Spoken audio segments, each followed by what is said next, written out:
Snap any math or science problem. Get free answers in seconds. Hello बच्चों, कैसे हो? This is Ravindra योगी और आज हम पढ़ेंगे कंट्रोल एंड कोऑर्डिनेशन। ये है हमारा साइंस का चैप्टर 7। तो इसमें सबसे पहले हम पढ़ेंगे कंट्रोल क्या होता है और फिर कोऑर्डिनेशन। तो कंट्रोल यानी होता है काबू में करना, ठीक है। जैसे किसी चीज़ को हम काबू में कर पाते हैं, ये चीज़ होगी या नहीं होगी, तो वो हमारे कंट्रोल में होती है। जैसे पेरेंट्स के कंट्रोल में होते हैं छोटे बच्चे, जैसा वो कहते हैं वो वैसा ही करते हैं, तो ये होता है कंट्रोल। और कोऑर्डिनेशन क्या होता है? तालमेल बैठाना, ठीक है। बच्चों में और पेरेंट्स में क्या होता है? कोऑर्डिनेशन होता है कि पेरेंट्स कहते हैं कि आप स्टडी करो, उसके बाद आपको खेलना मिलेगा, ठीक है। तो बच्चों में एक और पेरेंट्स में कोऑर्डिनेशन है। वो बच्चे को भी पता है कि अगर मैं पढ़ने बैठ जाऊंगा तो मेरा नेक्स्ट स्टेप क्या होगा? खेलना हो जाएगा, ठीक है। तो उनके बीच में क्या होता है? कोऑर्डिनेशन होता है। ऐसे हमारी बहुत सारी चीज़ें होती हैं जिनमें हम कंट्रोल और कोऑर्डिनेशन को देखते हैं। बट यहाँ साइंस में हम जो कंट्रोल और कोऑर्डिनेशन की बात कर रहे हैं वो बॉडी के कंट्रोल एंड कोऑर्डिनेशन की बात कर रहे हैं, ठीक है। कि बॉडी में कैसे हमारे अंदर कंट्रोल हो रहा है और कोऑर्डिनेशन हो रहा है। तो इसके लिए हम इस चैप्टर में पढ़ने वाले हैं। तो ये वीडियो बहुत ही इंटरेस्टिंग होने वाला है। तो देखियो, हमारी बॉडी का जो मेन कंट्रोलिंग पार्ट होता है, ये आप पिक में देख रहे हैं, ये क्या है? ब्रेन है। तो ये हमारी बॉडी का कंट्रोलिंग मेन पार्ट होता है, जो पूरी बॉडी को कंट्रोल करता है, ठीक है। इसी के बारे में हम पढ़ेंगे इस चैप्टर में, ठीक है। तो आप देखिए, बहुत मज़ा आएगा आपको ये चैप्टर में, जब आपको पता चलेगा कि हमारी बॉडी में कैसे कैसे सिस्टम्स होते हैं और किस तरह से वो कंट्रोल होते हैं और उनके बीच में कोऑर्डिनेशन होता है। क्लियर है स्टूडेंट्स? इस चैप्टर में हम जो टॉपिक कवर करेंगे वो है nerves and their types, neuron and its type with function, nerve impulse conduction through synapse, classification of nervous system, reflex action and its mechanism, brain and spinal cord, phyto hormones, ठीक है, movement in plants, photoperiodism, types of glands, hormones and their functions. ये सारे topic हम इस chapter में cover करने वाले हैं, ठीक है। तो चलिए स्टार्ट करते हैं। तो इसमें हमें देखना है कि what do you mean by control and coordination. ये हमारी बॉडी है, तो इस बॉडी के अंदर कई सारे ऑर्गन्स होते हैं। जैसे ये हमारा हार्ट है या लीवर है, इधर पेनक्रियास है, ठीक है, ये हमारा ब्रेन है, स्पाइनल कॉर्ड है ना, ये हमारे मसल्स हैं। तो हमारी बॉडी के अंदर ये कई सारे ऑर्गन्स हैं।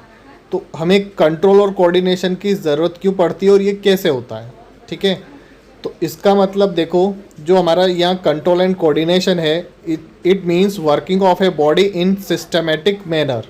हमारी जो बॉडी होती है वो एक सिस्टमेटिक मैनर में वर्क करती है। किस कारण से? कंट्रोल और कोऑर्डिनेशन की वजह से, ठीक है। कंट्रोल और कोऑर्डिनेशन ही हमारी बॉडी में जो हमारी बॉडी को सिस्टमेटिक मैनर में वर्क करवा पाता है, ठीक है। तो ये कंट्रोल एंड कोऑर्डिनेशन के कारण हो पाता है। हमारी जो बॉडी का सिस्टम होता है वो बहुत कॉम्प्लेक्स होता है, ठीक है। हमारी जो बॉडी होती है वो बहुत कॉम्प्लेक्स होती है and it is very advance type, ठीक है। क्योंकि हमारी बॉडी के अंदर कई सारी चीज़ें हो रही होती हैं जो एट ए टाइम हो जाती हैं, ठीक है। तो जो प्रोसेस होता है हमारी बॉडी के अंदर वो वर्किंग होने का वो काफ़ी कॉम्प्लिकेटेड होता है, ठीक है। जैसे कि हम खाना खाते हैं तो हमारा खाने के अंदर जो डाइजेस्टिव जूस है वो सीक्रेट होना चाहिए, है ना, खाना खाते के साथ ही, क्योंकि वो उसे डाइजेस्ट करने में हेल्पफुल होता है। इस तरह कई सारे सिस्टम होते हैं, फिर भी इतना कॉम्प्लिकेशन होने के बाद भी हमारी बॉडी इफ़िशियंसी से वर्क करती है। ऐसा क्यों होता है? कंट्रोल और कोऑर्डिनेशन के कारण होता है। इसे और समझते हैं। देखो, the whole body systems are interconnected and work like a team. हमारी बॉडी के जो सिस्टम्स होते हैं वो इंटरकनेक्टेड होते हैं और वो एक एज ए टीम की तरह वर्क करते हैं। जैसे हम खाना खाते हैं तो हमारा जो स्टमक होता है वो गैस्ट्रिक जूस बनाने के लिए रेडी रहता है, ठीक है, तभी तो खाना डाइजेस्ट हो पाएगा। तो हमारे खाना खाते ही वो गैस्ट्रिक जूस निकलने लग जाता है ना, प्रिपेयर हो जाता है, जो इसको क्या करता है? डाइजेस्ट करता है, ठीक है। जैसे आपने देखा होगा कई बार आप खाना, कोई अच्छा स्वादिष्ट खाना होता है तो सलाइवा मुंह में आ जाता है ना, क्योंकि ये हमारी बॉडी इस तरह चीज़ों प्रोसेस के लिए क्या होती है? प्रिपेयर होती है। और ये हो पा रहा है क्यों है? कंट्रोल और कोऑर्डिनेशन सिस्टम होने की वजह से। हमारी बॉडी के अंदर जो कंट्रोल और कोऑर्डिनेशन सिस्टम जो बना हुआ है वो इस तरह का बना हुआ है कि हमारे इतनी बॉडी के अंदर इतनी कॉम्प्लिकेशंस होने के बाद भी हम अच्छे से वर्क कर पाते हैं। ठीक है, क्यों हो पाता है? क्योंकि ये जो कंट्रोल और कोऑर्डिनेशन है ये हमारी बॉडी के अंदर इसमें कुछ सिस्टम्स वर्क करते हैं। तो कौन से सिस्टम वर्क करते हैं? एक तो हमारा होता है नर्वस सिस्टम और दूसरा होता है हमारा हार्मोनल सिस्टम। ठीक है, इनके बारे में डिटेल में पढ़ेंगे। अभी आप ये बॉडी देख रहे हैं, इस बॉडी के अंदर आपको क्या क्या दिख रहा है? ब्रेन दिख रहा है। ठीक है, तो सबसे पहले हम नर्वस सिस्टम के बारे में बात करेंगे। तो ये आपको ब्रेन दिख रहा है, ये स्पाइनल कॉर्ड दिख रही है और ये बहुत सारी जो ब्लू ब्लू दिख रही हैं ये कहलाती हैं नर्व्स कहलाती हैं। ठीक है, तो इन्हें कहते हैं हम नर्व्स। तो इनके बारे में हम अब डिटेल में पढ़ने वाले हैं। ठीक है, तो हम नर्वस सिस्टम को पढ़ते हैं। ठीक है, इसके बाद हम बाद में बात करेंगे हार्मोनल की। तो जैसा कि हमने डिस्कस किया कि कोई भी बॉडी होती है उसके अंदर सबसे छोटी यूनिट होती है, वो होती है सेल। कई सारे सेल मिलके क्या बनाते हैं? टिश्यूज़ बनाते हैं। कई सारे टिश्यूज़ मिलके क्या बनाते हैं? ऑर्गन्स। और ऑर्गन से क्या बनता है? ऑर्गन सिस्टम बनता है। ठीक है, इसी तरह से जैसे ऑर्गन सिस्टम है ऐसे ही यहाँ नर्व सिस्टम होता है। तो नर्व सिस्टम में भी ये सारी यूनिट्स होती हैं, सब मिलके वर्क करती हैं। ऑर्गन सिस्टम की हमारी सबसे छोटी यूनिट सेल थी, ऐसी नर्वस सिस्टम की सबसे छोटी जो सेल वाली यूनिट होती है उसे हम बोलते हैं नर्व्स बोलते हैं, न्यूरॉन्स बोलते हैं। ठीक है, उसे हम क्या बोलते हैं? न्यूरॉन्स। कई सारे न्यूरॉन्स मिलकर क्या बनाते हैं? नर्व सिस्टम बनाते हैं। ठीक है, ये जो न्यूरॉन होते हैं, ये न्यूरॉन जो होते हैं ये largest cell of our body, हमारी बॉडी का जो सबसे लार्जेस्ट सेल होता है ना, उसको न्यूरॉन बोलते हैं। ये ब्रांच सेल भी कह सकते हैं हम इसे, है ना। इसमें कई सारी ब्रांचेस होती हैं, इसलिए न्यूरॉन को हम क्या बोल सकते हैं? ब्रांच सेल या largest cell of our body is called neuron. ठीक है, तो आप ये चीज़ का ध्यान रखना। ये आपके एमसीक्यू में भी क्वेश्चन पूछा जाता है, कॉम्पिटिटिव एग्जाम में भी ये क्वेश्चन काफ़ी बार पूछा जाता है। Largest cell of our body, तो आंसर होगा हमारा न्यूरॉन्स। ठीक है, जैसा आप पिक में देख भी पा रहे हैं ये हमारे क्या है? न्यूरॉन्स कहलाते हैं, है ना। लार्जेस्ट सेल या ब्रांच सेल के नाम से इसे जाना जा सकता है। स्ट्रक्चर ऑफ न्यूरॉन, अब इसका स्ट्रक्चर देखते हैं हम, न्यूरॉन का स्ट्रक्चर कैसे होता है। तो ये आप डायग्राम देख पा रहे हैं, तो ये इसके अंदर 3 पार्ट्स होते हैं। ठीक है, 3 पार्ट्स होते हैं। एक सेल बॉडी होता है। सबसे पहले ये जो इरेगुलर जो पाथ होता है उसको हम क्या कहते हैं? सेल बॉडी कहते हैं। ये जो सेल बॉडी है इरेगुलर सा पाथ है, इसके ऊपर ये जो ब्रांचेस निकली हुई हैं इन ब्रांचेस को हम बोलते हैं डेंड्राइट्स, है ना। स्मॉल ब्रांचेस निकली होती हैं, इसे हम डेंड्राइट्स बोलते हैं। और एक्सॉन क्या है? जो ये लॉन्गेस्ट ब्रांच है इसको हम बोलते हैं एक्सॉन। ठीक है, तो इन 3 चीज़ों से मिलकर क्या बना है? न्यूरॉन मिला है ना। एक तो हमारा सेल बॉडी, डेंड्राइट और एक्सॉन होता है। क्लियर है? तो न्यूरॉन का स्ट्रक्चर समझ में आया, तीनों चीज़ें समझ में आई आपको। चलिए इसे और थोड़ा अच्छे से समझ लेते हैं। तो इसमें हम आप देखो पिक कैसे बनाएंगे इसका, ये डायग्राम आपको एग्जाम में बनाना तो इस तरह से बनाना जैसा कि मैं आपको यहाँ ड्रॉ कर रहा हूँ। ठीक है, इस तरह से आपको ये सेल बॉडी मिल गई अपनी। इस पार्ट को हम क्या बोलते हैं? सेल बॉडी या साइटोन बोलते हैं। ठीक है, ये साइटोन हो गया। तो irregular structure is called cell body that enclose nucleus and neuroplasm. इसके अंदर जो भरा होगा साइटोप्लाज्म होता है, यहाँ पर क्या है? इसको क्या कहते हैं हम? न्यूरोप्लाज्म बोलेंगे, है ना। ये न्यूरोप्लाज्म होगा और न्यूरोप्लाज्म के अंदर क्या होगा? एक न्यूक्लियस भी होगा। ठीक है, ये न्यूरोप्लाज्म भरा है, इसके अंदर एक न्यूक्लियस होता है। ठीक है, इसके बाद ये इसे हम न्यूक्लियस कह दिया। ठीक है, तो इसके बाद इसमें जो ब्रांचेस लगी होती हैं इन ब्रांचेस को हम क्या बोलते हैं? ये छोटी छोटी ब्रांचेस हैं, इनको हम बोलते हैं डेंड्राइट्स बोलते हैं। ठीक है, इन्हें हम बोलते हैं डेंड्राइट्स। ठीक है, ये हमारी डेंड्राइट्स कहलाती हैं। ये क्या करती हैं, कैसे वर्क करती हैं, इसके बारे में भी हम पढ़ेंगे। ठीक है, इसके बाद ये जो एक लोंगेटेड ब्रांच होती है इसको हम क्या बोलते हैं? एक्सॉन बोलते हैं। ठीक है, ये लोंगेटेड ब्रांच जो है ये क्या कहलाती है? एक्सॉन कहलाती है। क्लियर है? तो जैसा इसमें लिखा भी है, cell body small branches arise called as dendrites on upper side. ठीक है, अपर साइड पे होती है। Lower sides it's give out only 1 branch that elongated called axon. ठीक है, the whole neuron is made up of neurolemma. इसे हम क्या बोलेंगे, न्यूरोलेमा बोलेंगे। ठीक है, ये जो पूरा बना हुआ है एक ब्रांच है, इसको क्या बोलते हैं हम, न्यूरोलेमा। और एक्सोन का जो एंड होता है उसे हम बोलते हैं नर्व एंडिंग्स। ठीक है, जहाँ एक्सोन एंड हो रहा होता है वहाँ पर क्या बनती है हमारी, नर्व एंडिंग्स होती है, उसको हम बोलते हैं नर्व एंडिंग। ठीक है, अब ये कुछ लेबल इसके अंदर किए गए हैं इस डायग्राम में, अभी आपको ये नहीं देखना है, अभी तो मैंने जो आपको डायग्राम बनाया ये इसे ही समझना है ना। बाकी की लेबलिंग को हम आगे अच्छे से समझेंगे। अभी आपको समझ में आया इतना?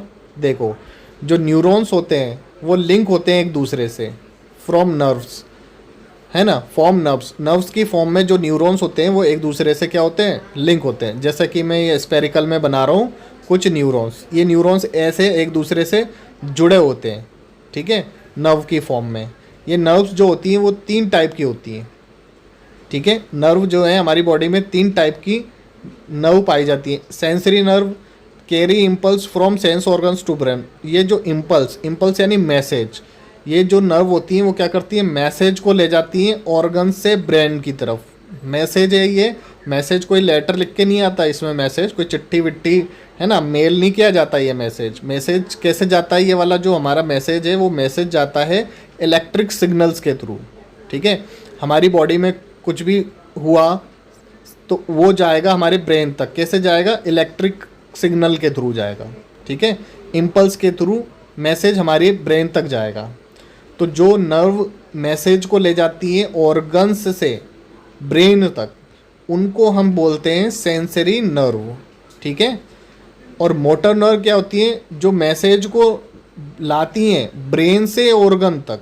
ठीक है, ब्रेन से सेंस ऑर्गन तक जो लाती हैं उसे हम बोलते हैं मोटर नर्व। जैसे सपोज ये हमारे कोई फिंगर है हमारी, ठीक है, ये हमारी फिंगर है, इस पर किसी ने प्रिक किया, कुछ चुभाया, तो ये मैसेज जाएगा चुभने का सेंसरी नर्व्स के थ्रू, कहाँ जाएगा, ब्रेन के पास जाएगा। ठीक है, जो मैसेज ले जा रहा है वो तो है सेंसरी नर्व, और ये मैसेज ब्रेन से वापस सेंस ऑर्गन तक लेके जो आएगा उसको बोलते हैं हम मोटर नर्व कहते हैं। ठीक है, तो ये सेंसरी नर्व समझ में आई आपको? ये तो ऑर्गन से ब्रेन तक जाती है, सेंस ऑर्गन से ब्रेन तक, और जो ब्रेन से सेंस ऑर्गन तक जाती है वो होती है हमारी मोटर नर्व। समझ में आया? इसके अलावा एक रिले नर्व भी होती है जो दोनों तरह के फंक्शंस कर पाती है, उसको हम बोलते हैं रिले नर्व।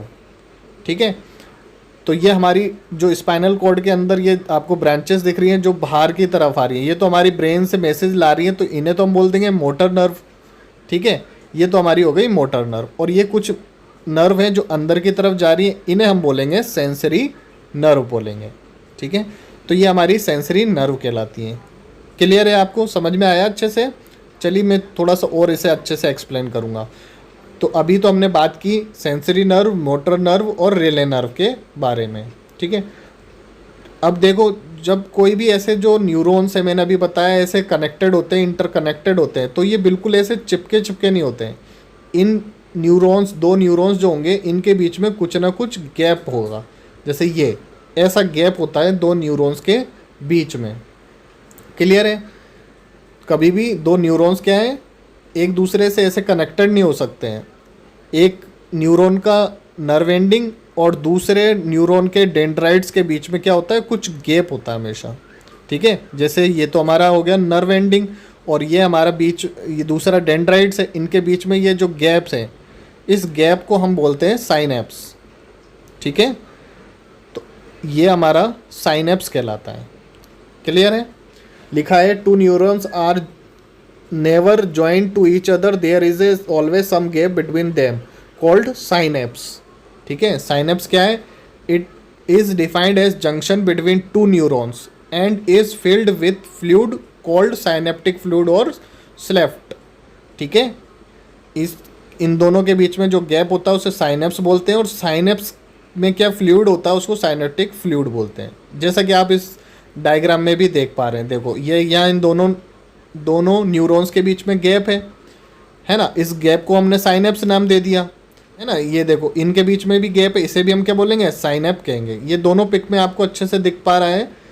अब देखते हैं हम फंक्शन ऑफ डेंड्राइट्स। ये हमारे जो डेंड्राइट्स है इसका क्या फंक्शन है है ना। एक्सॉन का क्या फंक्शन है, इनके फंक्शंस के बारे में देखते हैं। जो डेंड्राइट्स होता है ये क्या करता है, रिसीव करता है इम्पल्स को। जो भी हमारा कोई भी सेंस होगा उसको रिसीव करने का काम कौन करता है, इम्पल्स को रिसीव करने का काम करता है हमारा डेंड्राइट्स। और ये इलेक्ट्रिक सिग्नल के थ्रू ले जाता है एक्सॉन से, है ना। ये एक्सॉन इसको लेके जाते हैं। क्लियर है।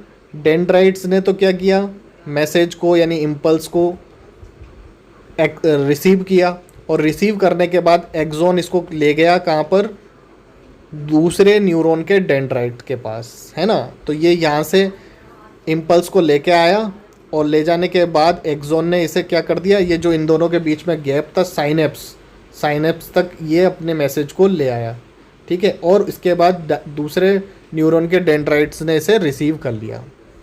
अब एक क्वेश्चन आपके ये भी आता है कि ये जो डेंड्राइट्स होता है ये यूनिडायरेक्शनल क्यों होता है, ठीक है। यानी एक बार में एक ही मैसेज क्यों जा सकता है, एक साथ कई मैसेज क्यों नहीं जा सकते, ठीक है। उसे भी इसी तरह से समझा सकता है। जो डेंड्राइट्स होते हैं ये मैसेज को रिसीव करते हैं और एक्सॉन इसे आगे कैरी करते हैं, है ना, आगे लेके जाते हैं और दूसरे डेंड्राइट्स को देते हैं। तो जो डेंड्राइट्स, एक न्यूरॉन में एक ही साइड डेंड्राइट्स होता है, ठीक है। तो इसी वजह से ये क्या करता है, यूनिडायरेक्शनल होता है, एक ही तरफ से मैसेज आएगा, ठीक है। जैसे मैं समझा देता हूँ आपको, सेंस ऑर्गन से ब्रेन पर जाएगा और ब्रेन से सेंस ऑर्गन तक। तो जो सेंस ऑर्गन से ब्रेन तक जा रहा है मैसेज वो तो डेंड्राइट्स लेके जा रहा है, और ब्रेन से सेंस ऑर्गन तक जो ला रहा है वो एक्सॉन उसे ला रहा है। फॉर एग्जांपल ये आपकी फिंगर पे किसी ने प्रिक किया, चुभो दिया कुछ, तो ये हमारा मैसेज जा रहा है न्यूरॉन्स के थ्रू, ठीक है। कहाँ जा रहा है, ब्रेन के पास। क्लियर है। तो डेंड्राइट्स ने इससे रिसीव किया और ये एक्सॉन के थ्रू दूसरे डेंड्राइट्स तक चला गया, इसी तरह से ये ब्रेन तक पहुंचा। अब ब्रेन से वापस आ रहा है तो ये डेंड्राइट्स ने ही उधर से रिसीव किया और एक्सॉन तक चला गया, और फिर ये यहाँ पर आया, एक्सॉन आया, ठीक है। तो एक तरफ हमारा क्या है, डेंड्राइट्स, और दूसरी साइड एक्सॉन है। इसीलिए इसकी जो डायरेक्शन है वो यूनिवर्सल डायरेक्शन होती है, क्योंकि जो डेंड्राइट्स होता है वो एक ही साइड होता है। क्लियर है, आपको समझ में आया। ये भी इंपॉर्टेंट क्वेश्चन है, आपसे पूछा जाता है। अब देखते हैं हम types of neuron. Neuron 2 types के होते हैं, ठीक है। अभी हमने देखा था न्यूरॉन्स के अंदर क्या होता है, साइटोन होता है, एक्सॉन होता है और डेंड्राइट्स होती है। अब इसके टाइप्स देखते हैं हम। तो इसके जो टाइप्स हैं, एक होता है मेडुलेटेड न्यूरॉन्स और एक होता है नॉन मेडुलेटेड न्यूरॉन।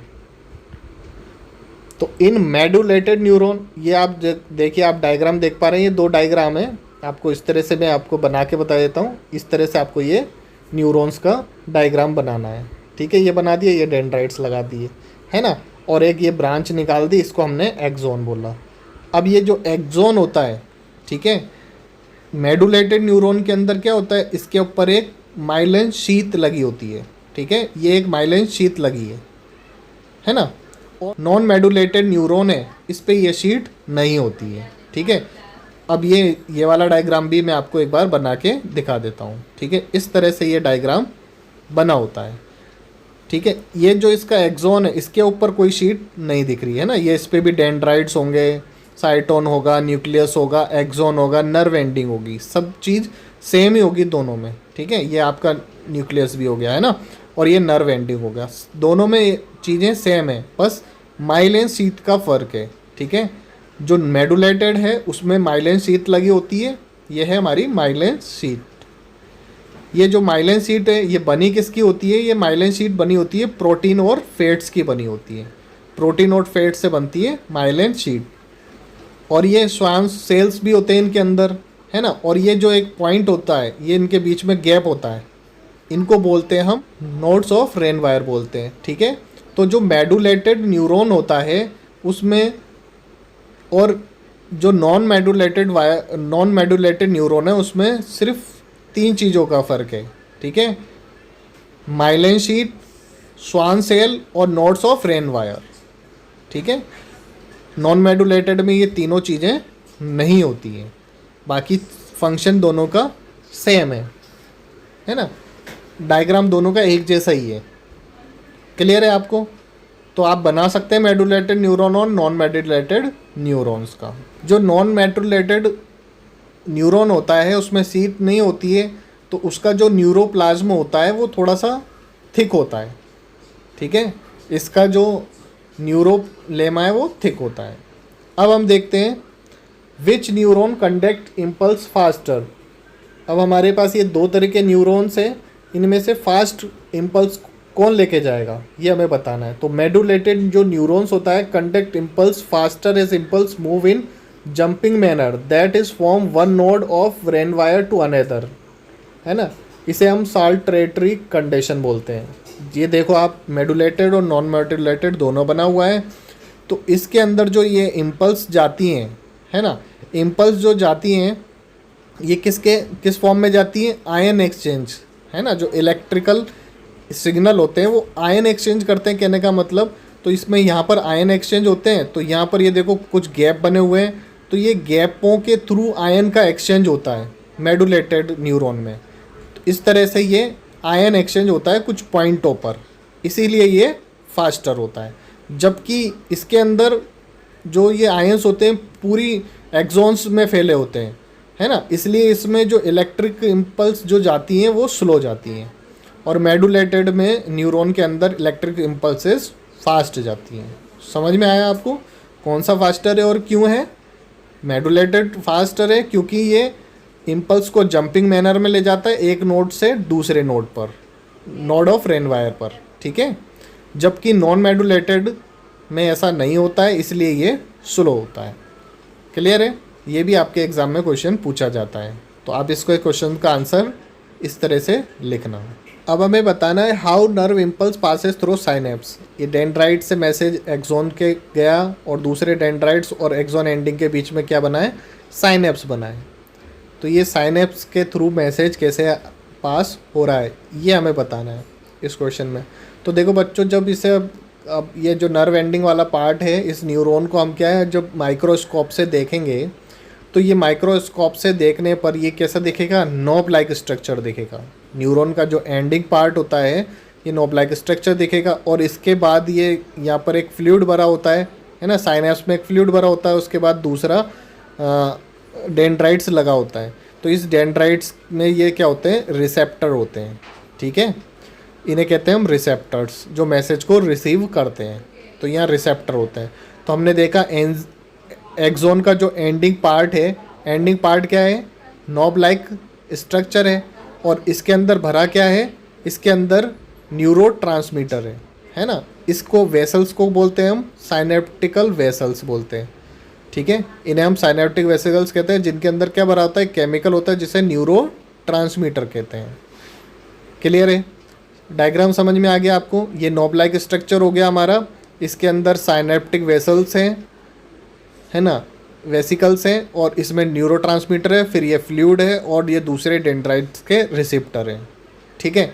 अब देखो कैसे होता है, ये मैसेज आया, ये मैसेज इम्पल्स जो आई, इन्होंने कैल्शियम आयन को रिलीज़ किया। ये जो कैल्शियम आयन रिलीज़ होता है ये ट्रांसमीटर, न्यूरोट्रांसमीटर से मैसेज को आगे ले जाता है। इसमें से रिलीज़ हो जाता है न्यूरोट्रांसमीटर जो मैसेज को आगे ले जाते हैं, है ना। ये मैसेज को आगे ले जाते हैं और ये इस फ्लूइड वाले गैप में फिल हो जाते हैं। इस तरह से ये मैसेज, फ्लूइड क्या होता है, फ्लो होता रहता है, तो ये मैसेज क्या होता है, आगे चला जाता है। और जैसे आगे जाता है तो डेंड्राइट्स के रिसेप्टर इस मैसेज को रिसीव कर लेते हैं और आगे भेज देते हैं। और साथ साथ में ये एंटी न्यूरोट्रांसमीटर रिलीज़ करते हैं। ये जो है ना डेंड्राइट्स होता है, एंटी न्यूरोट्रांसमीटर रिलीज़ करता है कुछ इस तरह से। अब ये जो इस तरह से रिलीज़ कर रहा है ये वापस चला जाता है इस एक्सॉन के नर्व एंडिंग पार्ट की तरफ, और ये क्या करता है, इस न्यूरोट्रांसमीटर से जो मैसेज आ रहा था उसको रोक देता है, ठीक है। क्योंकि ये मैसेज आगे चला गया है तो ये एंटी न्यूरोट्रांसमीटर इस मैसेज को रोक देता है। क्लियर है? तो न्यूरोट्रांसमीटर तो क्या कर रहा था, मैसेज को आगे भेज रहा था, और एंटी न्यूरोट्रांसमीटर इस मैसेज को वापस रोक देता है, ठीक है। इस तरह से नर्व इम्पल्स पासेस होती हैं साइनेप्स से। क्लियर है? अभी जैसा मैंने अब आपको बताया ऐसा कैसे आपको एग्ज़ाम में लिखना है, जैसा ये लिखा हुआ है, ठीक है।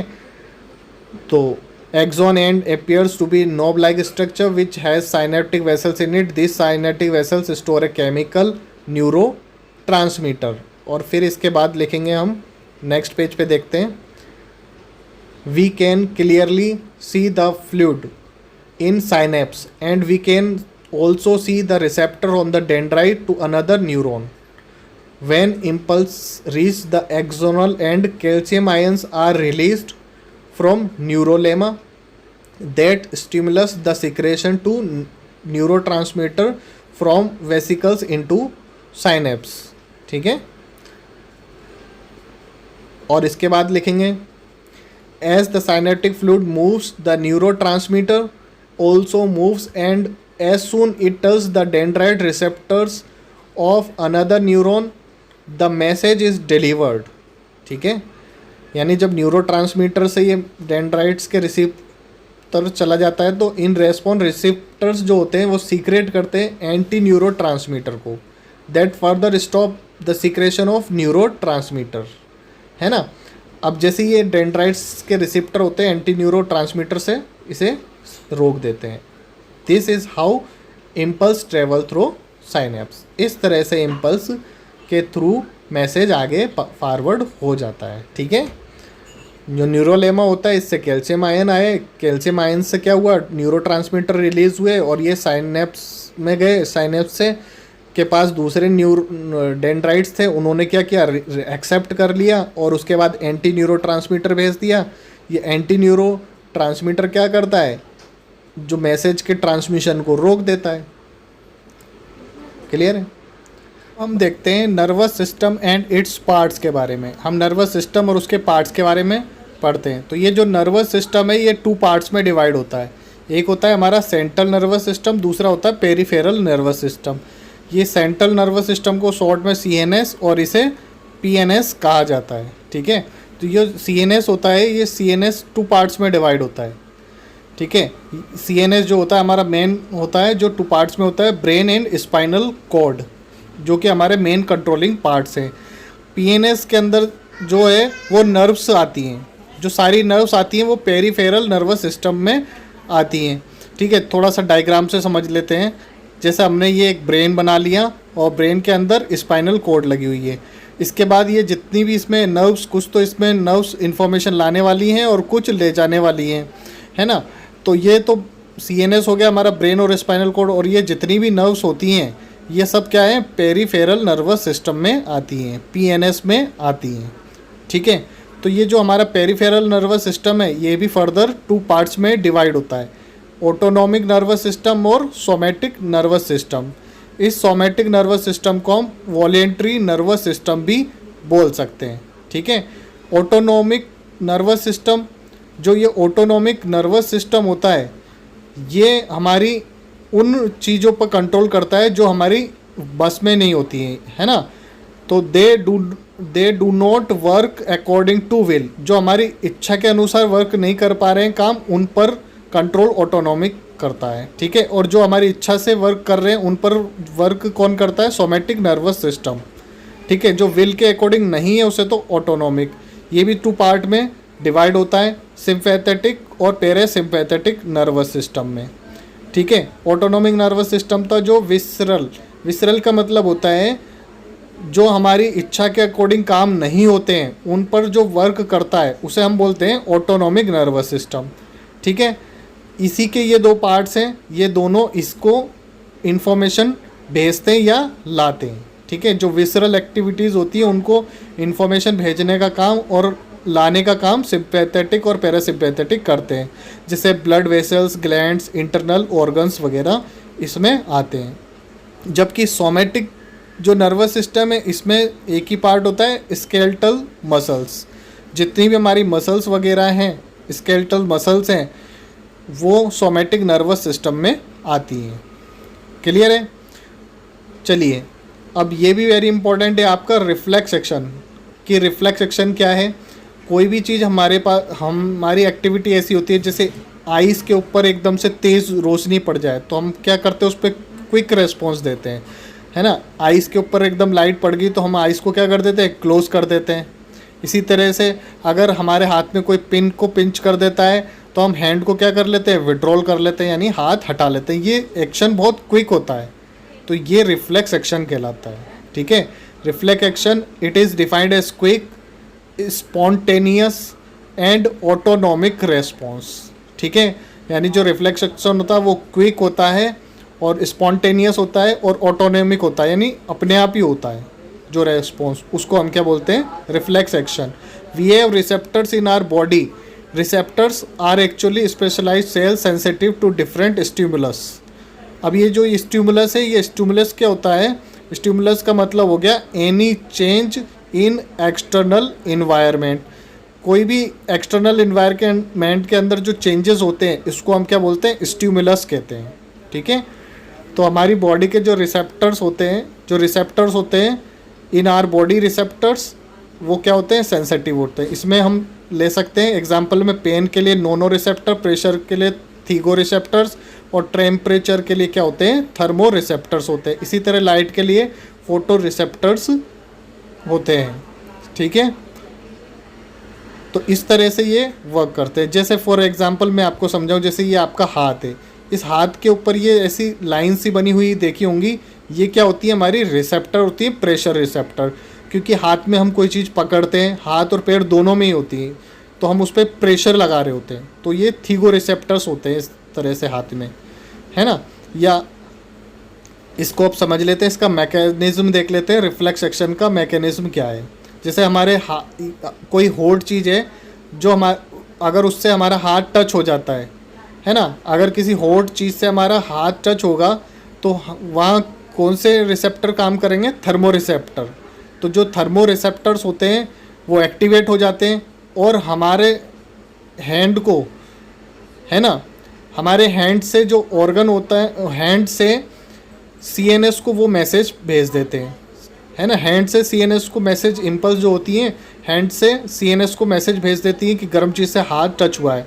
ये जाता किसके थ्रू है, सेंसरी नर्व के थ्रू। फिर सीएनएस इसको एनालाइज करता है और इंटरप्ट करता है और फिर बताता है कि, फिर वो रेस्पॉन्स देता है कि हाथ को क्या करना है, हटा लेना है ना। इफेक्टिव ऑर्गन के थ्रू कहाँ भेज देता है। अब ये भेजता कौन है, ये वापस माइंड से ऑर्गन की तरफ मोटर नर्व, जो मोटर नर्व होती है वो हमारे ऑर्गन को मैसेज भेज देती है कि हमें हाथ हटाना है। ठीक है, तो जैसे ही हमारे मसल्स पे मैसेज आता है तो हम हाथ को कॉन्ट्रैक्ट कर लेते हैं और विड्रॉ कर लेते हैं। ठीक है, तो ये जो एक्शन हुआ ये क्या हुआ, हमारा रिफ्लेक्स एक्शन हुआ। ठीक है, समझ में आया आपको। और अगर ये लिखना होगा तो मैंने ये जो लिखा हुआ है इसी तरह से आप एग्ज़ाम में लिख दोगे तो आपको इसमें फुल मार्क्स मिलेंगे। ठीक है, ये इसका मैकेनिज्म होता है। तो आपको समझ में आया किस तरह से ये रिफ्लेक्स एक्शन वर्क करते हैं। ठीक है, अब इसका एक मैकेनिज्म और बता देता हूँ मैं। The total path covered in reflex action is reflex arc. Reflex arc के बारे में भी क्वेश्चन आता है। तो जो स्टिमुलस होता है यानी रिसेप्टर होता है, ये मैसेज को लेता है और सेंसरी नर्व के थ्रू स्पाइनल कॉर्ड पर चला जाता है। स्पाइनल कॉर्ड मोटर न्यूरॉन को भेजती है और इसी तरह से मसल्स हमारे इफेक्टिव हो जाते हैं। तो ये पूरा जो आर्क बन रहा है ये इसी को हम रिफ्लेक्स आर्क कहते हैं। ठीक है, तो इस तरह से आप ये भी डायग्राम उसमें बना देना तो आपको फुल मार्क्स मिलेंगे। क्लियर है, तो ये वेरी इंपॉर्टेंट था, आपके एग्ज़ाम में ये भी पूछा जाएगा। अब हम पढ़ते हैं ब्रेन के बारे में। जो ब्रेन होता है हमारा, it is the main controlling centre of our body. हमारी बॉडी का जो मेन कंट्रोलिंग सेंटर है वो क्या है, ब्रेन है। It is a major part of CNS, है ना। जो हमारी बॉडी को कंट्रोल कौन करता है, बॉडी को कंट्रोल करने वाला पार्ट हमारा कौन है, ब्रेन है। यह हमारे जो सीएनएस सिस्टम होता है ना, कंट्रोलिंग पार्ट है। और सीएनएस का मेजर पार्ट होता है ब्रेन। ठीक है, सीएनएस क्या है, कंट्रोल नर्वस सिस्टम का। इसमें क्या प्रेजेंट होती है, कैविटी होती है जिसने हम स्कल बोलते हैं, और एक बोनी बॉक्स होता है जिसे हम क्रेनियम कहते हैं। ठीक है, एग्जाम्पल के लिए हम समझते हैं, जैसे ये हमारा ब्रेन है ना। इस ब्रेन के ऊपर जो कैविटी लग रही है उसे हम स्कल बोलेंगे। इसके ऊपर जो बॉनी बॉक्स लग रहा है ये हमारा क्रेनियम हो जाएगा। इसके अंदर जो मेम्ब्रेन लग रही होगी, ये जो मेम्ब्रेन है मिनेनिंग्स कहेंगे इसको, है ना। तो ये हमारी मेम्ब्रेन हो गई इसके अंदर। और इसके अंदर एक वैकेंट स्पेस होता है। इस वैकेंट स्पेस में क्या भरा होता है, CSF, सेरिब्रो स्पाइनल फ्लूइड भरा होता है। ये जो स्पाइनल फ्लूइड होता है ये एज ए कुशन का वर्क करता है हमारे ब्रेन के अंदर, ताकि अगर हमारा सर किसी चीज़ से टकरा जाए, कट जाए, तो हमारे माइंड को यानी ब्रेन को चोट ना पहुँचे। तो ये हमारे बॉडी ये हमारे माइंड के अंदर फ्लूइड भरा होता है, जो कई जगह भरा होता है ना, इसे हम शॉर्ट में CSF कहते हैं। अब जो माइंड हेड ब्रेन होता है 3 पार्ट में डिवाइड होता है, फोर ब्रेन, मिड ब्रेन और हाइंड ब्रेन। ठीक है, ये हमारा फोर ब्रेन हो गया। इसके बाद ये हमारा जो बीच वाला पार्ट है वो मिड ब्रेन हो गया, और ये नीचे वाला पार्ट हमारा हाइंड ब्रेन होता है। क्लियर है? चलिए इसको और थोड़ा सा डिटेल में पढ़ते हैं तो ये आपको अच्छे से समझ में आ जाएगा। तो फोर ब्रेन है ना, अब जो फोर ब्रेन होता है, फोर ब्रेन के 2 पार्ट होते हैं, एक होता है सेरिब्रम और एक होता है ऑल्फैक्टरी लोब्स।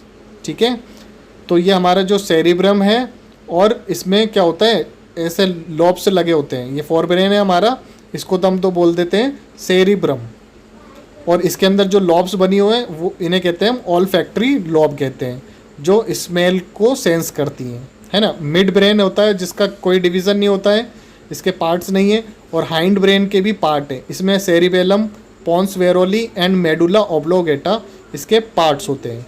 ठीक है, तो सबसे पहले तो आप इनके नाम याद कर लीजिए, क्योंकि ये फर्स्ट टाइम ही आप पढ़ रहे हैं तो इनके आपको नाम याद होने चाहिए, है ना।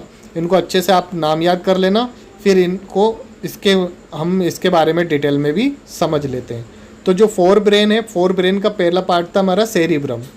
ये लार्जेस्ट पार्ट होता है, जो हमारा ब्रेन होता है उसका जो लार्जेस्ट पार्ट होता है, ये पार्ट क्या होता है, रफली डिवाइडेड होता है 2 पार्ट्स में। 2 पार्ट्स में डिवाइड होता है, जिसे हम क्या बोलते हैं, सेरिब्रल हेमीस्फीयर बोलते हैं। ठीक है, ये 2 पार्ट्स हैं, इन्हें हम सेरिब्रल हेमीस्फीयर कहते हैं। ये भी फर्दर डिवाइडेड होते हैं स्मॉल पार्ट्स में। ये स्मॉल पार्ट्स में डिवाइड होते हैं जो डिफरेंट फंक्शंस करते हैं, अलग अलग तरह के फंक्शंस करते हैं।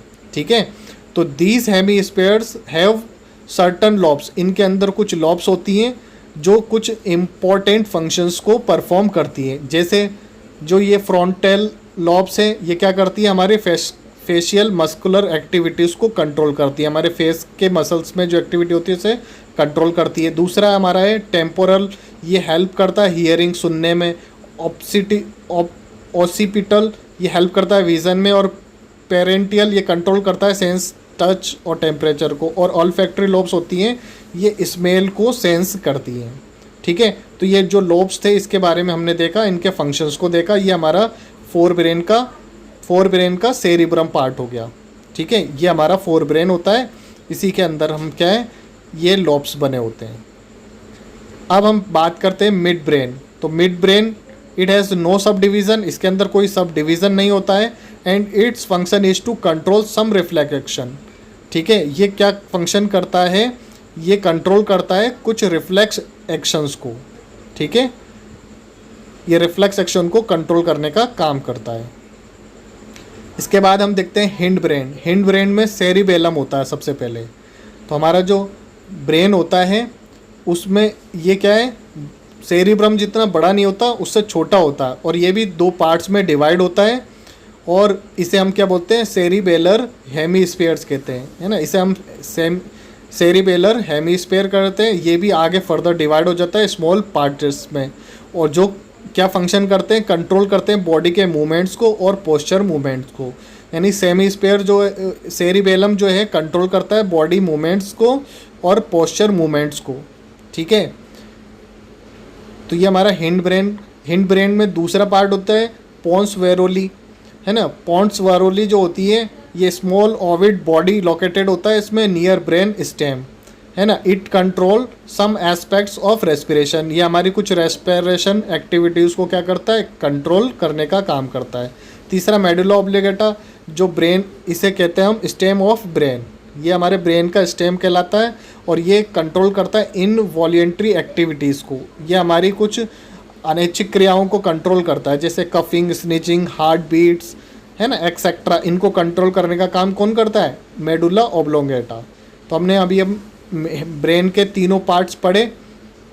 अब हम इसके बाद देखेंगे हमारा जो कंट्रोलिंग पार्ट है CNS का, उसका दूसरा पार्ट है हमारा स्पाइनल कॉर्ड। तो अब हम स्पाइनल कॉर्ड के बारे में देखते हैं। ठीक है, अभी आपको समझ में आया माइंड ब्रेन से रिलेटेड सारी बात। इससे पहले हम थोड़ा सा समझते हैं EEG के बारे में। जो EEG होती है वो होती है इलेक्ट्रोएन्सीफेलोग्राम। ठीक है, ये एक इंस्ट्रूमेंट होता है जो रिकॉर्ड करता है इलेक्ट्रिक सिग्नल को जो जनरेट होते हैं ब्रेन से। जैसे आपने ईसीजी में पढ़ा था, ईसीजी होती है हमारी, है ना, तो ईसीजी की तरह ही ये होता है ईईजी। इसमें इलेक्ट्रोड्स लगे होते हैं, वैक्यूम पैड्स अटैच होते हैं जिसे स्काल्प पे लगाया जाता है ब्रेन के पेशेंट के, ठीक है। इस तरह से ये बना होता है ना। तो ब्रेन लगाया जाता है और दिस मशीन रिकॉर्ड कर लेती है क्या, इलेक्ट्रिक सिग्नल को, और प्रिंट करती है ग्राफ के फॉर्म में। फिर जो इस तरह से ग्राफ के फॉर्म में इसमें वेव्स जो होती हैं अल्फ़ा, बीटा, डेल्टा या थीटा वेव्स होती हैं। क्लियर है। और इस ग्राफ को क्या कहा जाता है, इलेक्ट्रोएन्सेफेलोग्राम कहा जाता है। Is it clear. तो ये हमारा ईईजी हुआ। अब हम पढ़ते हैं स्पाइनल कॉर्ड के बारे में। स्पाइनल कॉर्ड क्या है, जो हमारा मेडुला ऑब्लोंगेटा था उसका एक्सटेंशन है ना। It is the extension of medulla oblongata. जो हमारी स्पाइनल कॉर्ड है और ब्रेन है ना, इस तरह से कनेक्टेड होते हैं। इसमें जो पॉइंट्स लगे होते हैं हम उसे बोलते हैं फोरमेन मैग्नियम, जो 5 पार्ट में डिवाइडेड होते हैं, है ना। जो स्पाइनल कॉर्ड है ये 5 पार्ट के अंदर डिवाइडेड होती है। और there are 32 pairs of nerves. इसके अंदर जो नर्व्स होती हैं वो कितनी होती है, 32 पेयर्स होती हैं, जो टर्मिनेटिंग होती हैं इन स्पाइनल कॉर्ड से, एराइजिंग और टर्मिनेट करती हैं इनटू स्पाइनल कॉर्ड में, ठीक है। इस स्पाइनल कॉर्ड के अंदर भी फ्लूइड भरा होता है, जो हमारा ब्रेन के अंदर था CSF, है ना, वही इसके अंदर फ्लूइड भरा होता है। और ये एनक्लोज्ड होती है बैकबोन से। समझते हैं हम, जैसे ये पेन की रिफिल है ना, तो पेन की रिफिल तो स्पाइनल कॉर्ड होगी, इसके अंदर जो लिक्विड हो गया वो क्या हो गया, CSF हो गया। और ये जो बाहर से कवर लगा हुआ है प्लास्टिक का, ठीक है, इसके बाहर जो प्लास्टिक का कवर लगा है ये हमारा क्या हो गया, बैकबोन हो गया, ठीक है। तो the function of spinal cord is to control reflex action. ये रिफ्लेक्स एक्शन को कंट्रोल कौन करेगा, स्पाइनल कॉर्ड इसको कंट्रोल करती है। अब हम पढ़ेंगे control and coordination in plants. तो जो कंट्रोल एंड कोऑर्डिनेशन होता है प्लांट्स में, उसमें कोई नर्वस सिस्टम नहीं होता है। उसमें क्या होते हैं, हार्मोन्स करते हैं उसको कंट्रोल और कोऑर्डिनेट, ठीक है। तो ये हमारा है phyto hormones. The hormones present in plants are called phyto hormones. जो हार्मोन्स प्रेजेंट होते हैं प्लांट में उन्हें क्या कहते हैं, हम फाइटो हार्मोन्स कहते हैं, ठीक है। जैसे for example oxygen is present on tip of plant. ये प्लांट की टिप पर प्रेजेंट होता है। It helps in growth of plants. ये प्लांट्स की ग्रोथ में हेल्प करता है, ठीक है। यानी जैसे कोई सेल होता है, फिर वो एनलार्ज होता है, फिर उसका मैचुरेशन होता है। इसी तरह से प्लांट के अंदर भी सेल का क्या होगा, मल्टीप्लिकेशन होगा, एनलार्जमेंट होगा और मैचुरेशन होगा, है ना। ये कौन करता है, ग्रोथ प्लांट की करने वाला हार्मोन है ऑक्सिन हार्मोन, ठीक है। तो it helps in growth of plant, cell multiplication, enlargement and cell maturations. और इसके साथ साथ it break seed dormancy. Seed dormancy का मतलब होता है, जो हम कई सारी सीड्स डालते हैं तो ऐसा नहीं होता सभी उग जाती हैं, तो जो उग नहीं पाती हैं उनको कहते हैं हम डोरमेंट सीड। तो ये उसको भी क्या करता है, ब्रेक करता है, यानी ज़्यादा से ज़्यादा सीड्स को ये ग्रो करवाने में हेल्प करता है, ठीक है, ऑक्सिन हार्मोन। इसके बाद होता है नेक्स्ट जिब्रेलिन हार्मोन। इसे ग्रोथ हार्मोन भी कहा जाता है, ठीक है। ये क्या करता है, ये प्लांट की ग्रोथ करता है, ग्रोथ को प्रमोट करता है और प्लांट की जो हाइट होती है उसे इंक्रीज़ करता है, ठीक है। जैसे गोभी वगैरह का जो पौधा होता है उसमें कौन सा हार्मोन डाला जाता है, जिब्रेलिन डाला जाता है, ठीक है। ये पौधे की हाइट को इंक्रीज़ करने के काम आता है। तो समझ में आया, जिब्रेलिन क्या है, ग्रोथ हार्मोन है। नेक्स्ट है हमारा ethylene. It helps in ripening of fruits and vegetable. Fruit और वेजिटेबल की को पकाने के काम आती है ethylene. Cytokinin, it helps in closing of stomata. ये स्टोमेटा को क्लोज करती है। जैसे जो डेजर्ट में प्लांट्स उगते हैं, जैसे ज़ेरोफाइट्स हैं, इनको कम पानी चाहिए होता है तो ये उसके स्टोमेटा को क्या कर देते हैं, क्लोज कर देते हैं। तो वहाँ पर ये एडवांटेज होता है साइटोकाइनिन। और ये ब्रेक्स करता है सीड डोरमेंसी को भी ये ब्रेक करता है, ठीक है। इसके बाद है एब्सिसिक एसिड। ये एक नेगेटिव हार्मोन होता है, ठीक है। इसे हम ए बी बोलते हैं, ठीक है। अभी तक हमने जो हार्मोन पढ़े वो पॉजिटिव हार्मोन्स थे, ये एब्सिसिक एसिड क्या है, नेगेटिव हार्मोन होता है। It retards growth of plants, ये प्लांट्स की ग्रोथ को रोकता है। इट प्रमोट सेंसेशंस, सेंसेशंस का मतलब होता है जो ये प्लांट को डेथ की ओर ले जाता है ना, डेथ की ओर ले जाता है, इसी को कहते हैं हम senescence. It causes pre mature falling of fruits and vegetable, ये जो बिना पके हुए फ्रूट्स और वेजिटेबल को भी गिरा देता है। नेक्स्ट है हमारा ट्रॉपिक मूवमेंट्स। ट्रॉपिक मूवमेंट्स इसका मतलब होता है जो मूवमेंट होती है प्लांट्स की, उसको हम कहते हैं tropic movement. The movement caused in plant in response to stimuli. Stimuli के बारे में हम पहले पढ़ चुके हैं, जो भी इन्वायरमेंट में एक्सटर्नल चेंज होते हैं उसको कहते हैं स्टिमुली। ये होते हैं लाइट, केमिकल, ग्रेविटी या वाटर के कारण, ठीक है। तो इसके बारे में हम पढ़ते हैं। तो इसमें पहला होता है फोटोट्रोपिज्म।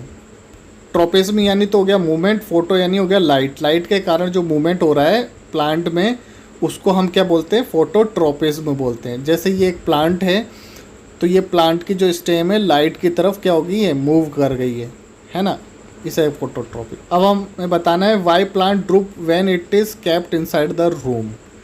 तो अगर हमारे पास ये कोई गमले में एक प्लांट लगा हुआ है, ठीक है, और ये सन है, तो हम जानते हैं कि ये जो इसकी स्टेम है सनलाइट की तरफ क्या हो जाएगी, डाउन हो जाएगी। इसे हम बोलेंगे पॉजिटिवली फोटोट्रॉपिक, ठीक है। पॉजिटिवली फोटोट्रॉपिक, जो इसकी रूट है वो नेगेटिवली फोटोट्रॉपिक कहलाएगी, क्योंकि वो नीचे की तरफ ही जाएगी, है ना, और स्टेम इसकी सन की तरफ मूव करती है। क्लियर है।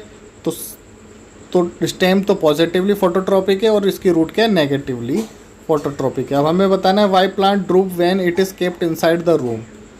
तो देखो जो प्लांट होता है, कोई भी प्लांट होगा, है ना, उसमें क्या, ये जैसे प्लांट इस पर सनलाइट पड़ रही है तो इसमें क्या है, ऑक्सीजन मॉलिक्यूल्स हैं। तो ऑक्सीजन मॉलिक्यूल्स क्या करते हैं, ग्रोथ करते हैं प्लांट की। तो ये पूरे प्लांट में सब तरफ फैल जाते हैं, तो ये पूरे प्लांट ग्रो करने लग जाता है। जब इस पर सनलाइट पड़ती है तो ये इक्वल ग्रोथ करता है, ठीक है। ऑक्सीजन हार्मोन सभी पार्ट्स में फैल जाते हैं। जबकि अगर ये सनलाइट इसमें एक ही साइड से पड़ती है तो ये जो ऑक्सीजन मॉलिक्यूल्स हैं वो वन साइड होते हैं, तो ये वन साइड इसमें ग्रोथ होती है और अदर साइड जो होती है प्लांट की वो ड्रूप हो जाती है, ठीक है। तो यही इसका रीज़न था। The plant droops when it is kept inside the room as it does not get complete sunlight, so oxygen gets accumulated only at one side. Therefore, the growth occurs in only that region where oxygen accumulates. Therefore, the plant droops. ठीक है, तो ये हमारा इसका answer हुआ। अब हम देखते हैं जियोट्रोपिज्म के बारे में। तो जियोट्रोपिज्म क्या होता है, ट्रोपिज्म यानी मूवमेंट, जियो यानी gravity. The movement caused in plant in response to gravity. देखिए जैसे कि ये गमले के अंदर प्लांट लगा है तो इसकी स्टेम तो सन की तरफ जा रही है और रूट जो है इसकी क्या हो रही है, अर्थ की तरफ जा रही है, ठीक है। तो यहाँ जो रूट होती है वो नेगेटिव नहीं, जो रूट होती है वो क्या होती है, पॉजिटिवली जियोट्रॉपिक होती है ना, और इसकी स्टेम नेगेटिवली जियोट्रॉपिक हो गई, ठीक है। तो इस तरह से ये वर्क करती है। तो इसकी रूट जो होगी ये हमेशा क्या होगी, ग्रेविटी के कारण अर्थ की तरफ जाएगी और स्टेम सनलाइट के कारण सन की तरफ जाएगी, ठीक है। जैसे ये गमला था, इसके अंदर ये एक रूट लगी है और ये प्लांट की क्या है, स्टेम लगी है ना। इसको जब टिल कर दिया गया गमले को तो इसकी जो स्टेम थी वो सन की तरफ गई, लेकिन इसके अंदर जो रूट्स हैं वो ग्रेविटी के कारण अर्थ की तरफ ही रहेंगी। तो ये हमारा मूवमेंट जो है वो है जियोट्रोपिज्म, यानी ये मूवमेंट क्या होता है, फिक्स होता है। अब हम देखते हैं chemotropism. The movement caused in plant in response to chemical. जो हमने रिप्रोडक्शन के बारे में पढ़ा था तो उसमें जो पोलन ट्यूब होती है तो पोलन ग्रेन इस तरह से मूव करते हैं, तो इस तरह के मूवमेंट को क्या बोलते हैं हम, ट्रॉपिक, केमोट्रोपिज्म। नेक्स्ट है हमारा नेस्टिक मूवमेंट्स। नेस्टिक मूवमेंट्स क्या है, these are the movements that occur in the direction of stimulus. ऐसा मूवमेंट जो स्टिमुलस के डायरेक्शन की तरफ मूव करता है उसको बोलते हैं हम नेस्टिक मूवमेंट। एग्जाम्पल देख लेते हैं इसका। तो it is seen in touch me not plant. जो टच मी नॉट प्लांट होता है उसे मिमोसा, प्यूटिका, है ना, छुई मुई, इस तरह कई नामों से इसे जाना जाता है। ठीक है, तो जो टच मी नॉट प्लांट होता है तो वो कुछ इस तरह का प्लांट होता है।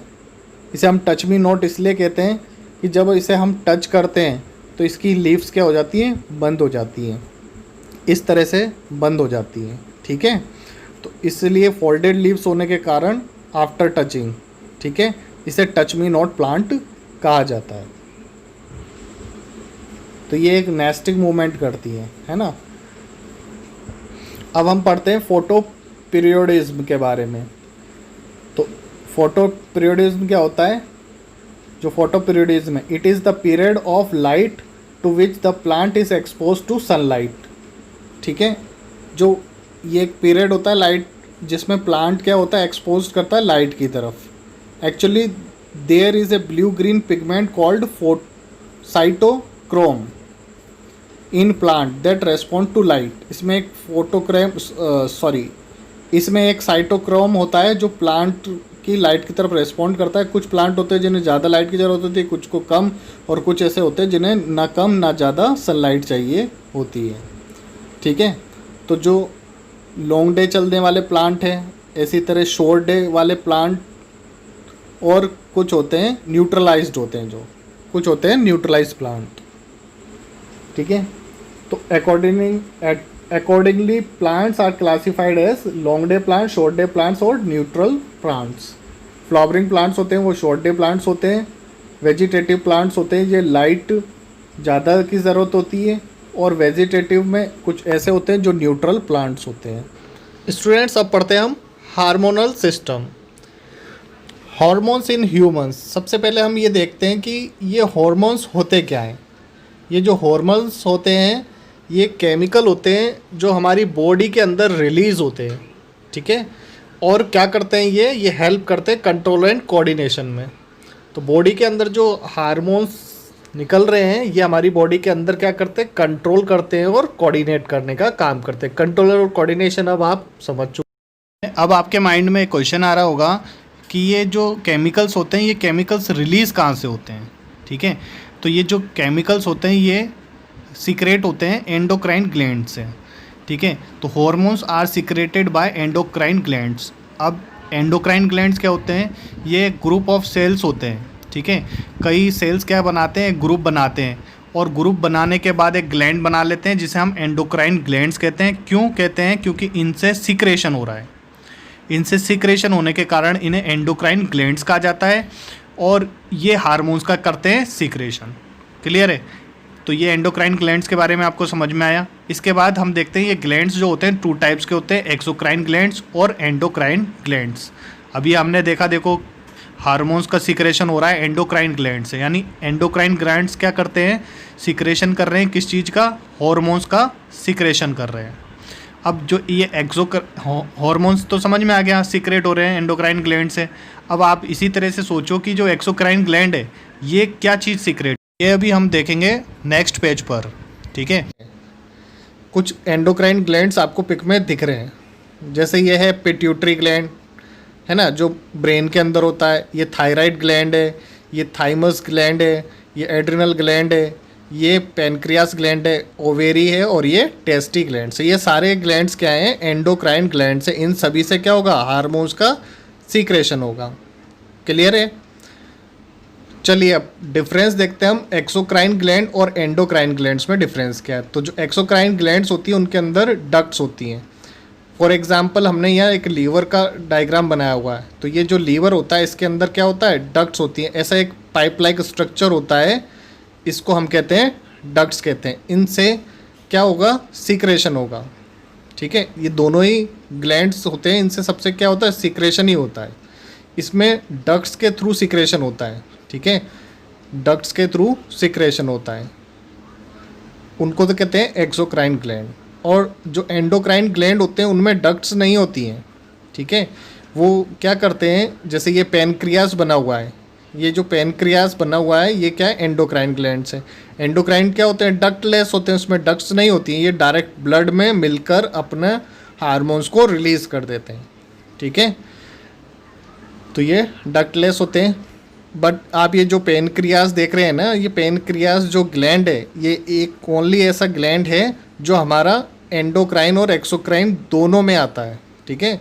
ये एक्सोक्राइन ग्लैंड भी होता है और ये एंडोक्राइन ग्लैंड भी होता है, यानी इससे हार्मोन भी सिक्रेशन होगा और एंजाइम्स भी सीक्रेट होंगे, ठीक है। तो ये इसके अंदर देखो ये डक्ट्स भी बनी होती है, तो इसमें डक्ट्स के थ्रू तो क्या हो जाएगा, एंजाइम्स का सिक्रेशन हो जाएगा और ब्लड में हार्मोन्स का सिक्रेशन हो जाएगा, ठीक है। तो इस तरह से ये पेनक्रियास जो होता है ये एंडोक्राइन और एक्सोक्राइन ग्लैंड्स दोनों में आता है, ठीक है। अब नेक्स्ट पॉइंट देखते हैं, एक्सोक्राइन ग्लैंड से सिक्रेशन होता है किस चीज़ का, एंजाइम्स का, ठीक है। एंजाइम सीक्रेट करते हैं ये, ठीक है। इनमें डक्ट होती हैं और इन डक्ट्स के थ्रू ये क्या करती हैं, एंजाइम्स का सीक्रेशन करते हैं। कौन करते हैं, एक्सोक्राइन ग्लैंड्स करते हैं, क्लियर है। जबकि एंडोक्राइन में डक्टलेस होती है और इनमें सीक्रेशन किसका होता है, हार्मोन्स का सीक्रेशन होता है। और ये हार्मोन्स क्या करता है, कंट्रोल और कोऑर्डिनेशन करता है, हमारी बॉडी में कंट्रोल और कोऑर्डिनेशन बनाता है, ठीक है। नेक्स्ट पॉइंट देखते हैं, एक्सोक्राइन ग्लैंड्स का जो सीक्रेशन होता है वो टारगेट ऑर्गन तक पहुंचता है। अब ये टारगेट ऑर्गन तक पहुंचता कैसे है, वाया डक्ट पहुंचता है, ठीक है। और जो एंडोक्राइन है इसमें जो सीक्रेशन होता है ये सीक्रेशन टारगेट ऑर्गन तक पहुंचता है। कैसे पहुंचता है टारगेट ऑर्गन तक, बाया ब्लड के थ्रू ये पूरी बॉडी के अंदर इसका सीक्रेशन चला जाता है, यानी हार्मोन्स पहुंच जाते हैं, ठीक है, क्लियर है। यहाँ एक्सोक्राइन का हमने एग्जांपल ले रखा है लीवर के अलावा कई और भी एक्सोक्राइन ग्लैंड्स होते हैं, जैसे हमारा माउथ है, हमने डाइजेस्टिव सिस्टम में जो पढ़ा था वो सब क्या है, एक्सोक्राइन ग्लैंड होते हैं, है ना।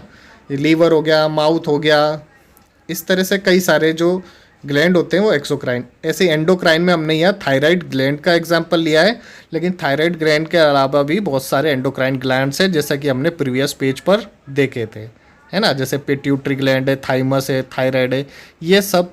और पेनक्रियास एक ओनली ऐसा ग्लैंड है जो एक्सोक्राइन और एंडोक्राइन दोनों में आता है, क्लियर है।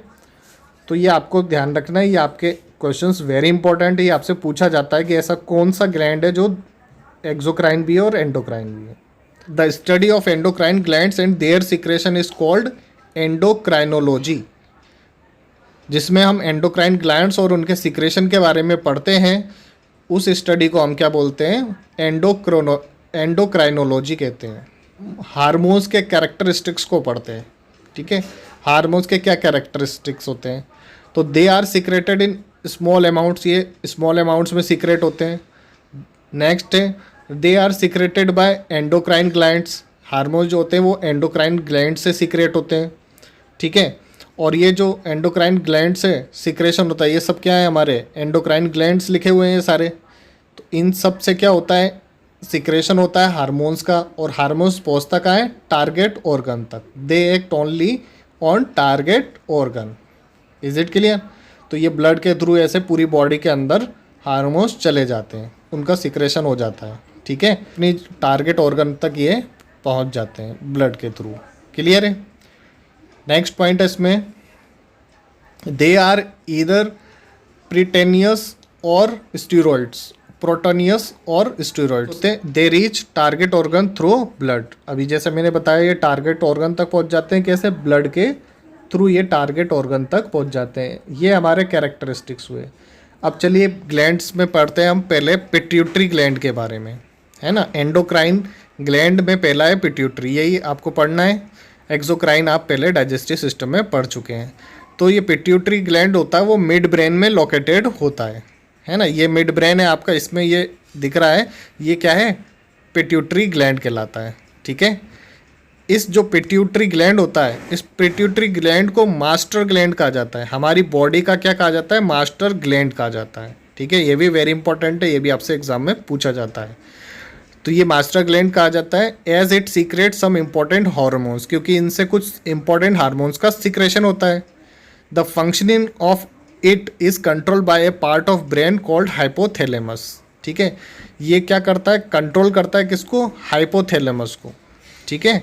इसका जो फंक्शनिंग है ये कंट्रोल करता है ब्रेन के एक पार्ट को, जिसे हम हाइपोथैलेमस कहते हैं, ठीक है। पिट्यूटरी ग्लैंड क्या कर रहा है, एक्टिव होता है। ये जो पिट्यूटरी ग्लैंड है इस ये हाइपोथैलेमस है, इससे एक RH हार्मोन्स रिलीज होता है जो पिट्यूटरी ग्लैंड से हार्मोन्स को रिलीज करने में काम आता है, ठीक है। और इससे एक हार्मोन और निकलता है जिसे हम IH कहते हैं। ये हार्मोन्स के सीक्रेशन को रोकने के काम आता है, ठीक है। तो ये इसकी फंक्शनिंग हो गई, यानी ये कंट्रोल कर रहा है। क्लियर हो गया। अब इससे एक हार्मोन रिलीज होता है जिसे हम क्या कहते हैं, ग्रोथ हार्मोन, ठीक है। पिट्यूटरी ग्लैंड से एक हार्मोन निकल रहा है जिसका नाम है growth hormone. It helps in growth of body, ये हमारी बॉडी की ग्रोथ में हेल्प करता है। अब देखो बॉडी के अंदर कोई भी हार्मोन सिक्रेशन होगा तो एक बैलेंस होना चाहिए, अगर कम या ज़्यादा होगा तो उससे डिसीज हो जाएंगे, कुछ डिसएडवांटेज हो जाएंगे हमारी बॉडी के अंदर। जैसे ये ग्रोथ हार्मोन है, अगर इसका सिक्रेशन एक्सेस हो जाता है तो गिगैंटिज्म हो जाता है, यानी हाइट बहुत ज़्यादा बढ़ जाती है ना। तो एक्सेस ग्रोथ हो जाती है, जैसे आपने देखे होंगे कई लंबे चौड़े से रहते हैं, 8-8 फीट के, 7-7 फीट के। तो ये किस कारण से हो रहा है, ग्रोथ हार्मोन के अधिक सिक्रेशन के कारण। और अगर इसका लेस अमाउंट में सिक्रेशन हुआ तो ड्वार्फिज्म हो जाएगा, यानी वो बोना रह जाएगा, है ना। ड्वार्फ रह जाएगा यानी बोना रह जाएगा, यानी बॉडी की ग्रोथ कम हो जाएगी, ठीक है। ये अभी हमने देखा पिट्यूटरी के अंदर क्या होता है, हाइपोथैलेमस होता है जो ग्रोथ हार्मोन को रिलीज करता है। क्लियर है। प्रोलैक्टिन क्या करता है, ये प्रोलैक्टिन जो होता है ये हेल्प करता है in development of mammary glands, ठीक है। ये जो प्रोलैक्टिन होता है, प्रोलैक्टिन किस में मदद करता है, मेमोरी ग्लैंड्स के डेवलपमेंट में। ये मेमोरी ग्लैंड्स का मतलब हो गया जो मिल्क प्रोड्यूस करते हैं, ठीक है। इसे मिल्क प्रोड्यूसिंग भी कहते हैं, इनका ये डेवलपमेंट करता है। क्लियर है। नेक्स्ट है ऑक्सीटोसिन, इसे बर्थ हार्मोन भी कहते हैं। ऑक्सीटोसिन को हम बर्थ हार्मोन कहते हैं। बर्थ हार्मोन क्यों कहते हैं कि ये हेल्प करता है in the secretion of milk, milk के सिक्रेशन में ये मदद करता है। कैसे, वाया थ्रो ममेरी ग्लैंड्स, ठीक है। ममेरी ग्लैंड से जो मिल्क का सिक्रेशन होता है उसमें हेल्प करता है ऑक्सीटोसिन। इसके बाद नेक्स्ट है ADH। ADH जो होता है इसे हम ऑस्मो रेगुलेशन कहते हैं, ये एक एंटी डायरेटिक होता है, ठीक है। इसके बाद नेक्स्ट है हमारा ट्रॉपिक हार्मोन। जो ट्रॉपिक हार्मोन होता है ये अदर ग्लैंड से जो सिक्रेशन होता है उसकी देख रेख करता है, जैसे ओवेरी और टेस्टिस वगैरह, एड्रिनल, इनकी लुक आफ्टर करता है। इनके सिक्रेशन के को लुक आफ्टर कौन करता है, ट्रॉपिक हार्मोन्स करता है। इसीलिए पिट्यूटरी को मास्टर ग्लैंड कहा जाता है। क्लियर है, समझ में आया आपको पिट्यूटरी हार्मोन्स के, पिट्यूटरी ग्लैंड्स के बारे में। अब नेक्स्ट देखते हैं हम थायराइड ग्लैंड। जो थायराइड ग्लैंड होता है ये बाइलोब्ड होता है ग्लैंड और नेक में लोकेटेड होता है, ठीक है। ये जो ग्लैंड है ये बाइलोब्ड होता है और नेक के अंदर लोकेटेड होता है। अब इसमें भी इसके सीक्रेशन से थायरोक्सिन या कैल्सिटोनिन डिजीज़ हो जाती है। थायरोक्सिन क्या होता है, थायरोक्सिन क्या करता है, कंट्रोल करता है metabolism of fats, proteins and carbohydrates, है ना। मेटाबॉलिज्म ऑफ फैट, प्रोटीन और कार्बोहाइड्रेट को कंट्रोल करता है, कौन करता है, थायरोक्सिन। और थायरोक्सिन का सिक्रेशन कहाँ से होता है, थायराइड से होता है। तो जो इसमें भी अगर इस ग्लैंड से क्या हो जाता है, एडल्ट्स में थायराइड डिसीज़ हो जाती है ना, यानी एनलार्जमेंट हो जाता है इसमें ऑफ थायराइड, यानी हमारा जो गला है वो सूज जाता है। थायराइड डिसीज़ में क्या होता है, गले में सूजन आ जाती है, तो इसको हम कहते हैं थायराइड, ठीक है। और बच्चों में क्रेटिनिज्म डिसीज़ हो जाती है, ठीक है। बच्चों में थायरोक्सिन की कमी से क्या हो जाता है, क्रेटिनिज्म हो जाता है, यानी ग्रोथ क्या हो जाती है, रिटार्टेड हो जाती है और मेंटल डेवलपमेंट भी बच्चों का नहीं हो पाता है ना। तो ये थायरोक्सिन हार्मोन के कारण होता है। बेसिकली इसका वर्क होता है कैल्शियम और फास्फेट को बैलेंस करना, है ना। हमारी बॉडी के अंदर कैल्शियम और फॉस्फेट को मेंटेन करने का काम कौन करता है, ये थायरोक्सिन वर्क करता है। अब हम देखते हैं पेनक्रियास के बारे में। जो पेनक्रियास है, ये पेनक्रियास है आपको दिख रहा है, ये बिलो द स्टोमक होता है, जैसे हमने डाइजेस्टिव सिस्टम में भी पढ़ा था। It's only the gland that is endocrine and as well as exocrine in functioning, है ना। इससे एंडोक्राइन है क्योंकि इससे हार्मोन्स रिलीज हो रहे हैं, और एक्सोक्राइन है क्योंकि इससे एंजाइम्स भी रिलीज हो रहे हैं। तो इसे हमने एंडोक्राइन एक्सोक्राइन दोनों में रखा गया है पेनक्रियास को, ठीक है। इससे कौन सा हार्मोन सिक्रेटेड होते हैं, इससे इंसुलिन हार्मोन सिक्रेट होता है।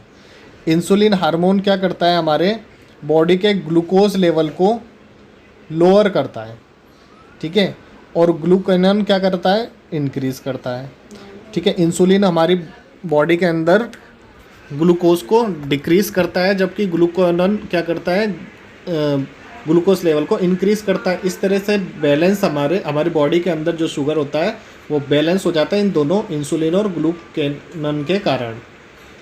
और अगर इसकी कमी हो जाती है, ठीक है, तो इंसुलिन की कमी से कौन सी डिसीज़ हो जाती है, डायबिटीज़ हो जाती है, ठीक है। इंसुलिन अगर बढ़ जाती है हमारी बॉडी में, यानी ग्लूकोज क्या बढ़ जाता है, बॉडी के अंदर ग्लूकोज बढ़ जाता है, इंक्रीज़ हो जाता है। ग्लूकोज इंक्रीज होने के कारण ही डायबिटीज़ होती है। क्लियर है। अब देखते हैं हम adrenal gland. Adrenal gland it is located on the kidney, ये किडनी पर लोकेटेड होता है, जैसा कि आपको डायग्राम में दिख रहा है। It secretes adrenaline and corticoid hormones. Adrenaline होता है ना, it prepares the body for action, ये बॉडी को एक्शन के लिए प्रिपेयर करता है। It act as a neurotransmitter, ये न्यूरो ट्रांसमीटर की तरह भी वर्क करता है ना एड्रिनलिन। और इट कंट्रोल आवर फीलिंग्स, ये हमारी फीलिंग को कंट्रोल करता है, जैसे love, fear, thirst etcetera. It's called emergency gland, इसे हम इमरजेंसी ग्लैंड भी कहते हैं। और एड्रिनलिन हार्मोन को हम इमरजेंसी हार्मोन के नाम से जानते हैं। ओवेरी, नेक्स्ट है हमारा ovary. It is a female gonad, ये हमारा फीमेल गोनाड होता है, ये फीमेल रिप्रोडक्टिव ऑर्गन में होता है, ठीक है। फीमेल रिप्रोडक्टिव ऑर्गन में पाया जाता है ओवेरी।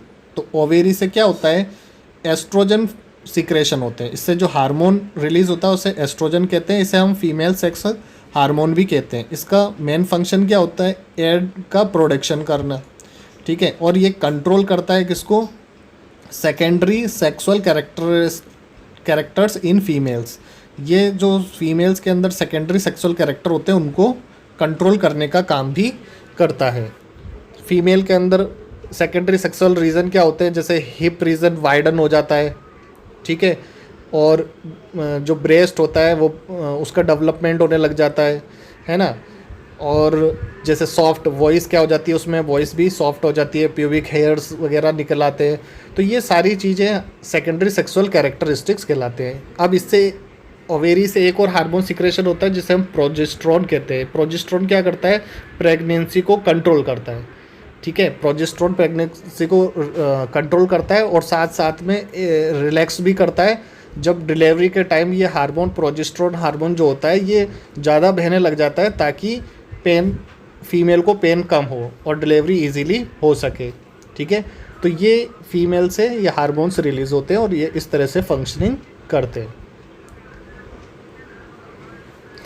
अब हम देखते हैं टेस्टिस के बारे में। It is A mail gonad, ये मेल के रिप्रोडक्टिव ऑर्गन होता है ना। टेस्टिस जो होता है मेल के रिप्रोडक्टिव ऑर्गन में होता है, ये सीक्रेट करता है टेस्टोस्टेरोन हार्मोन, जिसे मेल सेक्स हार्मोन के नाम से भी जाना जाता है। इसका जो मेन फंक्शन होता है वो स्पर्म प्रोडक्शन करना होता है और ये हेल्प करता है डेवलप करने में secondary sexual characters in male के अंदर सेकेंडरी सेक्सुअल कैरेक्टर को डेवलप करने में। जैसे आपने देखा होगा बच्चे बड़े होते हैं लड़के, तो उनकी बियर्ड दाढ़ी आने लग जाती है ना, और उनकी जो प्यूबिक हेयर्स आ जाते हैं, मसल्स जो होती हैं उनकी स्ट्रॉन्ग हो जाती हैं, है ना। ये सारी चीज़ें उसमें सेकेंडरी सेक्सुअल कैरेक्टर कहलाते हैं मेल्स के। तो ठीक है स्टूडेंट, इसी के साथ आपका चैप्टर हुआ कंप्लीट। अब इसके आप क्वेश्चन आंसर कीजिएगा, ठीक है। मेरे वीडियो को देखने के लिए thank you very much. Please मेरे चैनल को लाइक, सब्सक्राइब और शेयर कीजिए। Thank you very much.